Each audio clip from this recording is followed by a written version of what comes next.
Hi students, this video is to help all of you learn how to write a script. In order to complete your final project for reading class, you need to know how to write a script, and that is what this video will teach you how to do. Today, your assignment for your final project is to begin writing your script. Now, in order to create your final performance, there are a few steps. The first one is you need to choose your scenes, and hopefully you all did that last week. If you didn't, when you go on to your final project document, you will need to identify what scenes you want to act out first. And those are going to be scenes from the book. It can be a full diary entry or just a part. After you choose the scenes, the next thing that you are going to do is write the script. And a script is what tells the actors what to say and how to move for a performance. This could be for a TV show, a movie, or a play, or a puppet show. All of those forms use a script. So the actors look at the script, and that tells them what to say and what to do. You will be writing your script based on a part of the book. After you write your script, then you'll practice acting out the script. And then finally, you will record the final performance. But don't worry, that's not for a couple weeks. Right now, we are just focusing on how to write your script. So let's take a look at how you're going to do this. If we look at day 9, Love in Reading class, this is your main document for today. You'll see this should say part 2, final project. This is the same as last Wednesday, but I want to make sure that everyone has read multiple times the directions and watched the video so that you understand the directions. Many of you had excellent questions about the final project, and I answered all of them in this document. So please take a look and read the different questions because you might have some of those questions. And if you haven't already, there are 4 different final project examples so that you can visualize what you will be creating at the end. These 2 are both different individual projects using puppets. This one is fabric puppets, if you click this link here, and this one is paper puppets. If you want to look at an example of what a live performance might look like if you're working by yourself, click these 2 links. And if you are working with a partner or a group, please click this link to see what your video might look like. Many of you have also been wondering, what should the script look like? And we're going to spend the rest of the video looking at how to actually write your script. Some of you are going to be taking a piece of text and turning it into a script. So that would be something like a page like this, where it's written as Gabby's diary entry, her writing down her thoughts or her memory of an event. But some of you might be taking a page in the book that is already written as a script, but you are going to be enhancing it. So both of these examples will help you see what the differences are and how to turn it into a script. And we'll look at that in a minute. After you do all of this, then you are going to start writing your script. Each of you should have a final project script document in Google Classroom. And this is what you'll be working on to write your script. For today, you should spend about 30 minutes writing your script. Remember, I want to look at your script so I can give you feedback on Wednesday. So you need to start writing your script where it says begin writing your script below. So let's take a look. In your final project, Gabby, A Girl in Pieces script, you should have something that looks like this. Hopefully, you all completed 1, 2, and 3. If you're working in a group, also number 4, last Wednesday. Because now we're going to look at how to write your script. In a script, you need the characters and a little description of each character. You're going to need to describe the setting, and the setting is where the scene takes place. Is it outside, at school, in a bedroom? When you are describing the setting, they're always in parentheses and italicized, right? So you're always going to put your setting in parentheses and italicized. After the setting is where you have the dialogue. The dialogue is what the characters are saying to each other. We always capitalize the characters' names and we put a colon before they speak, right? So right after their name. You're also going to have stage directions. If you click this link, this is going to be your favorite page to help you with lots of different body movement ideas. So if you're not sure what a character is doing, look here to get some ideas. You are going to write your stage directions. This is, right, telling the actors how they're going to move their bodies, always in parentheses also, and italics, just like the setting. Now, we also are going to be including how are the actors expressing the dialogue. And this is going to be your favorite page to help you get ideas for what emotions, tone, speed, and volume you should use. We always put stage directions in brackets and italicize. So brackets are the ones like this instead of like this. And as I said before, you can change the script from the original text. You can add or delete dialogue, change the setting, etc. This is your opportunity to be creative. And I've left you this example script here. But before we look at that, I want us to go back to look at the 2 examples here in day 9 Love and Reading class.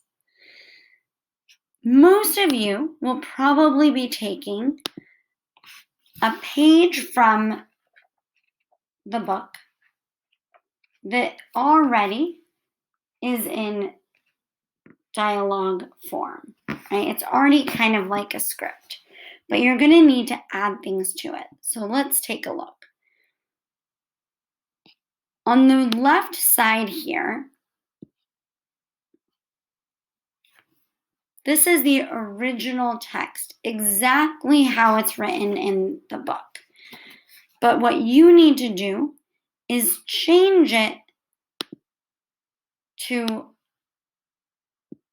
the final script, right? So even though it already has dialogue here, we need to enhance it, improve it, right? So at the top of your script, you're always going to have the characters, who is in the scene.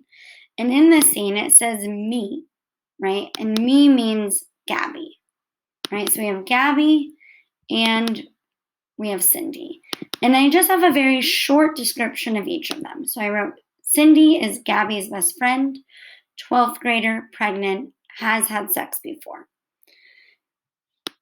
I described Gabby as Cindy's best friend, a 12th grader, really wants to know what sex is like, has never had sex before. So we have our characters.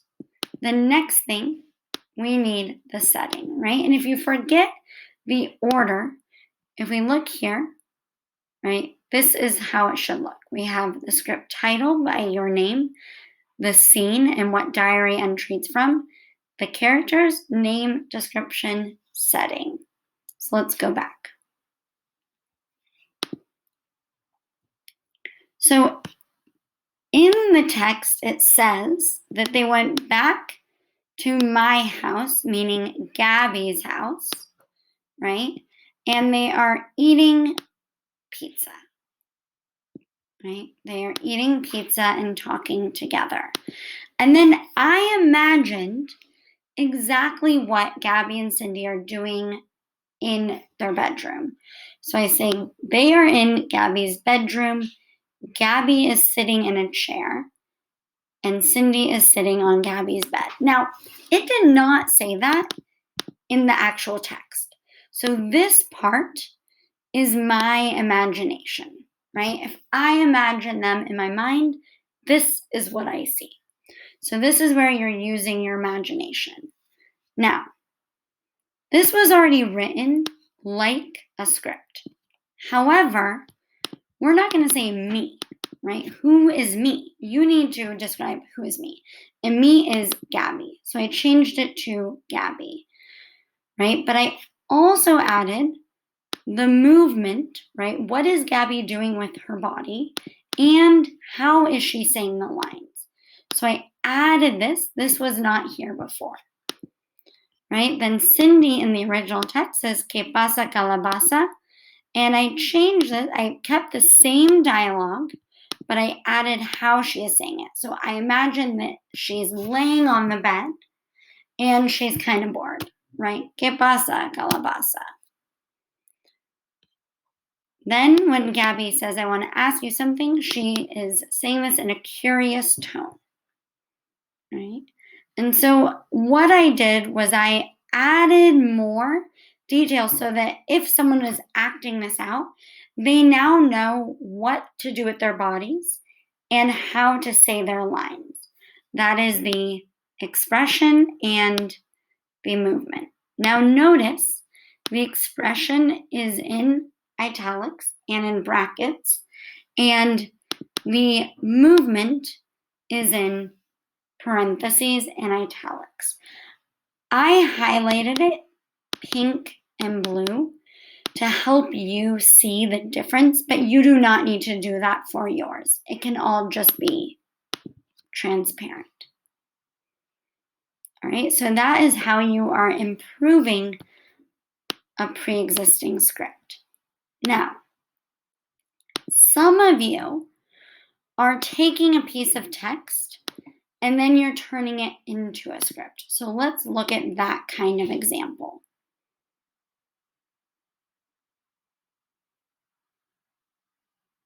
This is the mall scene that we did for homework before. So the original text looks like this, right? It's in paragraphs. There's some conversation we see with quotes, but it does not look like a dialogue, right? It does not look like this. So it is your job to turn it into a dialogue, right? It is your job to turn it into a script. So you have to read the text to know things like who are the characters? What are they doing? And where are they? So it says, we went to the mall with Cindy and Sebastian. We were looking inside one of the stores and there was this rainbow colored tutu thing. So Eric thought it would be funny. So I know that the characters are Gabby, Cindy, Sebastian, and Eric. And you'll see here, I have a little description of each of them. Then the setting, I have that they are walking around looking at clothes at the mall. So that's where they are and what they are doing. Eric pulls out a rainbow colored tutu thing to show everyone. Now, here it says that he pulls out the tutu and said to Sebastian, hey, look, you could wear this to school on Monday and show some pride. So here I have Eric, because he's the one that's going to talk. His movement, right? He's turning to Sebastian, holding the tutu, and he's joking, right? Gabby said earlier that he thought it would be funny, so he's kind of making a joke. And then the dialogue, hey, look, you could wear this to school on Monday. right? And so I took this. I don't keep the quotes because you don't need that in a script, but I took this, and that is the dialogue, right? And then I'm looking for just what are they saying and what are they doing with their bodies. So I don't need all of this, right? Where Gabby says, first off, what? Secondly, what an asshole. I don't need that in my script, right? Because that's what she's thinking inside of her head. You can't see that in a script. But then she says, I gave him a mean look, right? So I put this in the movement. Gabby turns to Eric, stares at him, and gives him a mean look. And then she said, and he got all mad. Okay, so then I wrote, Eric looks back at Gabby angrily, right? And then Eric says, annoyed, eyebrows raised, hands on hips. You know what? Fine. I'll just call my mom to pick me up, right? Because it says here, you know what? Fine. I'll just call my mom to pick me up. And you could add more dialogue, right? It says that they got in a big fight about him being stupid. You could add that in here and include more dialogue from your imagination. It doesn't have to be just from the script, it can be your own ideas. And you're going to keep doing that here. This is a little bit more complicated, but you also get to use your imagination. The most important thing is that you have your characters, your setting, what your character is saying, the dialogue, the movement, and the expression. And that is what makes a script. So let's go back. And you have this example script format here. This is what it should look like. So all of yours will have the script title, scene 1, characters, their names and descriptions, the setting, characters with their movement, expression, dialogue, and it will keep going. It won't just have 2, it'll have many. So if I was doing a scene, right, I'm going to put the script title. So I would put Gabby, a girl in pieces, and then whatever the scene is about. Maybe it's the pregnancy scene. When they first find out that she's pregnant. And then I'm going to put my name. Hi, Miss Allie. Right? Then I need the scene, right? Scene 1. And then I would look in the book to find out what is the date of the pregnancy scene. And it is July 29th. So I looked here, I found July 29th. If you are doing more than one scene, you'll have scene 1, scene 2. Okay, then, right, I'm gonna look here. Okay, next I need the characters. And in the pregnancy scene, right, I said there's Gabby, and then I'll have a short description. 12th grader, best friends with Cindy. And then I have Cindy, 12th grader, best friends with Gabby. Okay, so put this all on the same page. Then after that, I have the setting. Okay, so this is again parentheses and italics.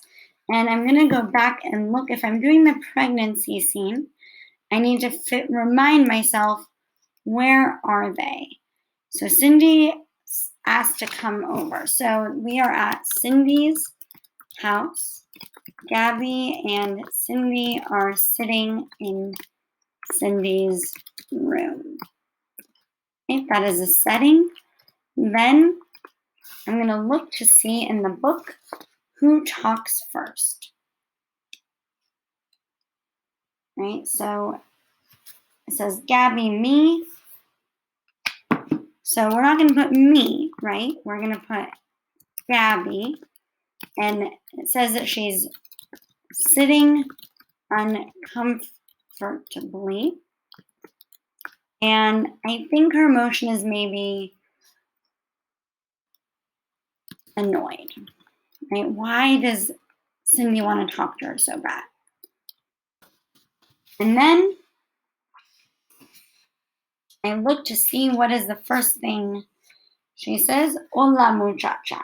Okay, so I'm going to write hola, muchacha. And then I'm going to keep going until I finish the scene just like this. So this is what yours should look like. And you have the example here to look at. And you also have these two examples to see the original text and the scripts here. Remember, you're just doing 30 minutes of work today on your script. I will look at all of them and give you feedback for Wednesday. But hopefully this helps you write your script. And again, I'm here to help you. You can text me, call me. I have office hours today, and I'm happy to help you with this process. It is a new thing we're all learning together, and I'm excited to help you with it.